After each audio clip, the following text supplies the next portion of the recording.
Approchez, approchez.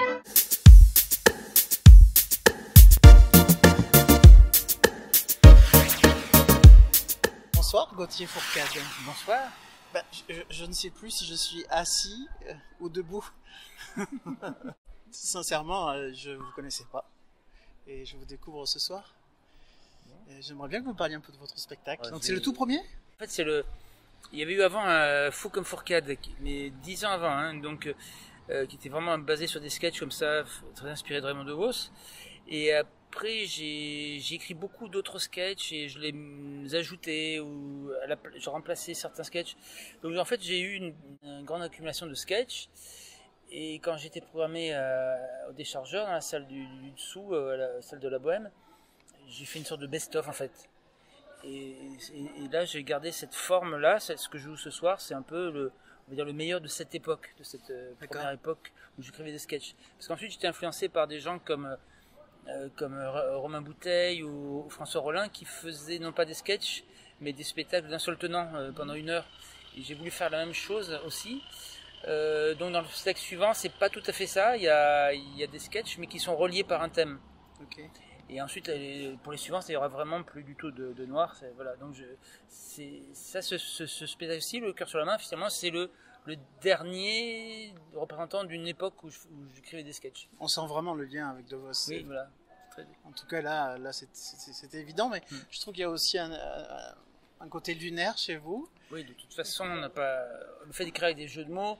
C'est comme si on écrivait un alexandrin avec un style d'écriture, on exprime sa personnalité. Ouais. Et ma personnalité n'est pas la même que celle de Raymond DeVos. Exactement, oui. Voilà. Oui, je sens aussi un peu du Woody Allen chez vous, c'est pas pourquoi. Effectivement, il y a ce côté. Oui, on me le dit aussi, oui. Oui. Et puis surtout, vous avez beaucoup de fans. Heureux de vous revoir, j'ai l'impression. Bah oui, il y a des gens qui me suivent et c'est d'où l'idée, parce que les gens qui découvrent un de mes spectacles, quand ils savent qu'il y en a d'autres, ils me disent on les a ratés, c'est dommage.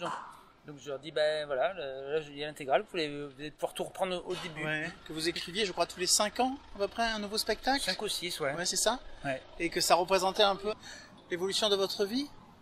C'est-à-dire qu'effectivement, je me considère à la fois comme auteur et comme humoriste. C'est-à-dire que j'ai les deux exigences. En tant qu'humoriste, je dois faire rire, je dois surprendre. Et en tant qu'auteur, je dois exprimer des choses vraiment intimes qui me touchent et qui touchent les gens. Et je ne veux pas faire 2 fois le même spectacle, quoi. Il ne faudrait pas que ce soit le même spectacle sous un autre enrobage, quoi. Il faut vraiment qu'il ait chaque spectacle a une âme vraiment. Et d'ailleurs, ce qui fait que chaque spectacle a ses fans. C'est-à-dire que même si les gens aiment bien tous mes spectacles, enfin, ceux qui aiment ceux qui me suivent aiment tout ça, chacun a son préféré. Et ça va pas être le même pour chacun. Parce que vraiment, chacun va aborder un thème qui les touche à eux, et puis d'une façon, aussi avec un metteur en scène différent. Donc il y a des couleurs. Et le temps de trouver quelque chose qui fait que ça sera vraiment différent tout en étant dans la même veine, ça prend du temps. C'est-à-dire qu'il faut vraiment que je me transforme moi en fait. Oui. Si je suis la même personne, je vais écrire à peu près la même chose. Il faut vraiment que tout à coup... Mais c'est la grande différence avec DeVos justement, qui finalement a toujours eu un peu le même style toute sa vie, qui était extraordinaire, oui, évidemment. Mais...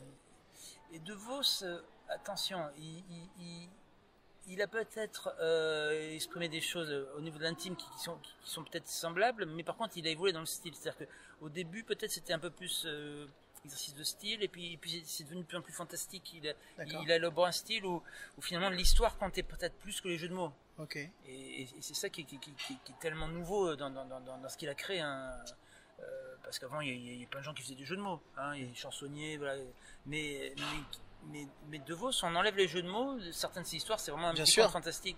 Ça c'est nouveau. Et à la fin de sa vie, il a écrit aussi un sketch, l'artiste sur la planche, qui n'est pas drôle en fait, qui est pathétique. Enfin, je veux dire, on va pas lui reprocher quoi que ce soit parce qu'il a tout inventé. Enfin, il a posé des bases énormes. Et après, nous, comme on dit, on est des nains sur des épaules de géants, quoi. C'est-à-dire qu'on rajoute notre petite touche, nos petites innovations, mais sur cette base de ce type qui est extraordinaire.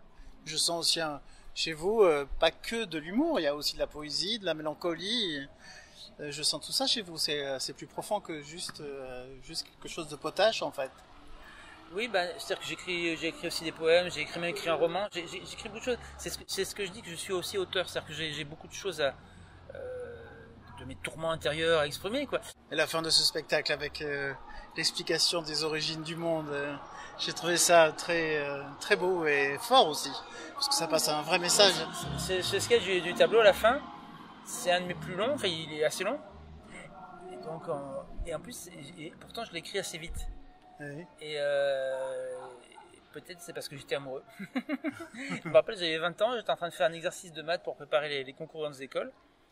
Et je me répétais petit c, c'est le petit c, c'est la vitesse de la lumière. Ouais. Et puis, alors que derrière le mur, il y avait la femme que j'aimais. Et j'étais en train de faire des exercices de maths et ça m'énervait. Et de physique. Alors que j'aime bien ça, mais là ça m'énervait. Et petit c, je dis petit c, petit con. Ça m'est venu. Et à partir de petit con, je dis, ah bah oui, tiens, C, c'est la première lettre. Petit c, O, ça pourrait être quoi? L'oxygène, N. Et puis là, tout est venu comme ça. Et puis d'un seul coup, j'ai presque tout le sketch m'est venu dans la foulée comme ça. C'est magique. Oui, oui. J'adore l'explication de ce sketch. En fait, j'aimerais bien avoir l'explication de tous les sketchs. Et sur le tout début, le si, le bou, le... Alors, c'est moins magique. C'est-à-dire que ça fait partie des sketchs qui sont des accumulations. C'est-à-dire que j'accumule des jeux de mots. Après, j'essaie de voir s'il y en a qui vont ensemble. J'ai des petits bribes d'histoire. Et puis, est-ce que des bribes d'histoire vont avec d'autres bribes d'histoire? Ça a vraiment été une mosaïque. Il a été très long à écrire, celui-là. Ah, c'est d'ailleurs une très belle introduction. Oui, non mais une fois qu'on a tout bien construit et qu'on a poli, c'est comme qu'un mur, on passe la ponceuse et tout ça, et c'est bien lisse, et on a l'impression que c'est très fluide et que c'est venu facilement. Mais en fait, ça a été pas du tout facile à écrire.